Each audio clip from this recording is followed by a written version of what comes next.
si Director Edgar Posadas ng Office of the Civil Defense ay kausapin natin. Okay. Magandang umaga po, Director Posadas. Good morning po, sir. Good morning, Kong. Good morning po. Lahat ng nanonood at nakikinig sa iyong programa. Sa Aljo, magandang umaga po. Good morning po. Okay. Kuwan lang po, update lang ho kami, Director, patungkol dyan sa baha, sa BARM. Buwababa na ba ang tubig? Nadagdagan pa po ba ang mga injuries po natin, casualties natin, Director Posadas? Opo, sa latest po na natin na datos, Kong, dun sa as of 8 a.m. kanina, ito po yung latest sa prevailing po namin po ng pag-asa na southwest monsoon, tapos pumasok na po yung LPA. Pero na po so far, Kong, na 363 po na mga barangays ang apektado. Ito po ay sa 5 rehiyon ng Mindanao, or ito po ay 93,743 na mga pamilya, or 221,435 po na mga katao. Yung number of evacuation centers, Mr. Adjo, kahapon po, ito po ay 55, ngayon 49 na po.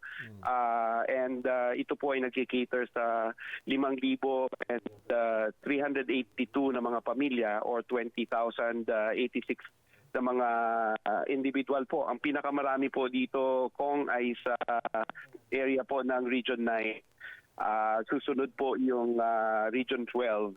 Meron din po tayong mga binabantayan na pinagsisigyan po, hindi po nakatira sa loob ng evacuation centers, pero considered as evacuees po, nakitira po sa mga kapamilya nila o mga kamag-anak nila po. Umupa na ba mga pagbabaha doon sa affected areas, Director? Opo, medyo bumababa na po, pero ang worry nga lang po natin dahil anything po na nagdadagdag ng tubig kagaya po nitong patuloy na southwest monsoon at saka ito pong paparating na LPA po, mas mapapabagal po yung pagbaba ng mga tubig ng mga sa areas na meron pa pong pagbaha. Meron daw 8 reported deaths o casualties na nai-report sa matinding pagbaha dyan sa Mindanao. Tama ho ba? Sa ngayon, Sir Adjo, ang official count po natin, meron na pong 5 na confirm po doon sa farm. Ito po yung, gusto ko lang pong liwanagin, ito po yung various weather conditions na hindi po kasama yung noon. No? So 5 po, and then we have isa pa pong kinukumpirma. Meron po tayong 24 na injuries na kinukumpirma din natin kung related po doon sa 4 na missing. Dito naman po sa effect ng southwest monsoon na Kong and Aljo, meron po tayong isa sa Region 10, kumpirmado na po ito, isa po from Bukidnon. Yung isa pong kinukumpirma sa Davao po, then we have 2 injuries at saka isa pong missing na hinahanap po. So, 8 po so far ang namatay po dyan sa pagbaha. Hindi na po na tumaas ito. Sana naman hindi na. Hindi naman na po, sa awa ng Diyos po. I hope it stays that way po. Right. At So 8. ang ating tama po kayo, mga 8 po yun. Kung mapukumpirma yung isa doon sa BARM, and then ito pong 2 sa region dito po sa Region 10 and 11. So sa entire of Mindanao is 8 ang namamatay na dahil po dito sa baha, sir. Kasama na po dito, Kong, yung nagsimula po yung ITZZ hanggang sa Southwest Monsoon. Alright. Okay. Sige po. Director Edgar Posadas ng OCD, maraming salamat po. Magandang umaga po sa inyo. Mabuhay po kayo. Maraming salamat po. Magandang umaga po. Anyway, bayan, nasa linya naman si DSWD Assistant Secretary Irene Dumlao. Ating alamin po kung kumusta na ba yung nakita ko nga sunod-sunod yung first day pa lamang o second day nung pagbaha nandun ako sa ibayong dagat wala nang puknat ang pamimigay ng ayuda ng DSWD. Magandang umaga po, Asek Dumlao. Good morning po sa inyo. Erwin Tulfo here and Aljo Bendijo. Morning, Asek.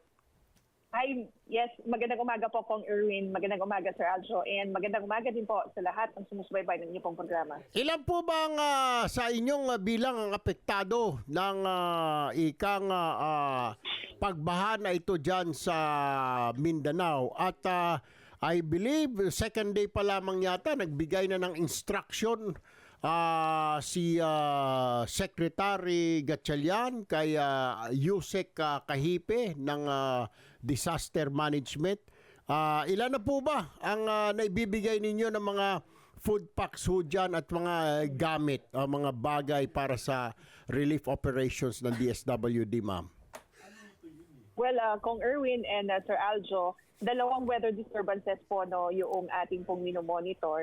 And yung nga pong epekto nitong intertropical convergence zone and yung southwest monsoon ay nakakapekto nga po sa ating mga kababayan. For the effects of the intertropical convergence zone, ang naitala po natin based on our coordination with the local government units, mahigit 52,000 na mga pamilya or mahigit 262,000 na mga individual ang apektado in 267 barangays sa Region 6, 9, 11, 12, and Sabar.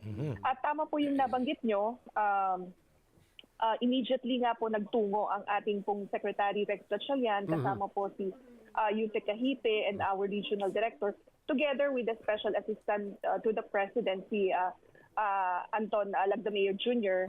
Noong nga pang linggo, nagtungo sila sa Maguindanao del Norte at nakapagpahatid po no, ng tulong pinansyal doon sa mga kababayan natin whose houses have been destroyed as a result nga po of this flooding. And nakapamahagi rin po tayo ng mga family food packs. Kung Erwin and Sir Aljo, para lamang po sa naapektuhan nitong IPCC, nakapagpahatid na tayo ng mahigit 22 million pesos worth of of humanitarian assistance. No? So this is in the form of family food packs, non-food items, and of course, financial assistance.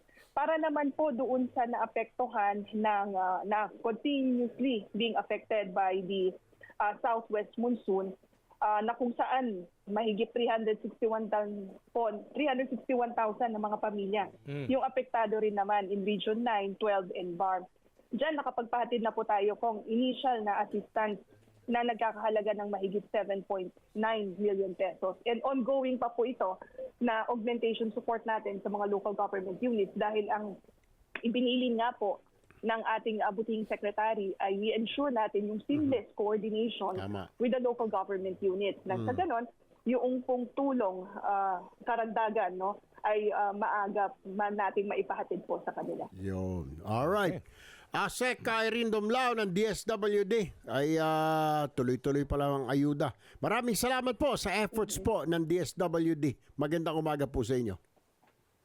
Well, maraming salamat din po. Patuloy po ang DSWD sa maagap at mapagalingang serbisyo. Thank you. Magandang umaga po. Thank you.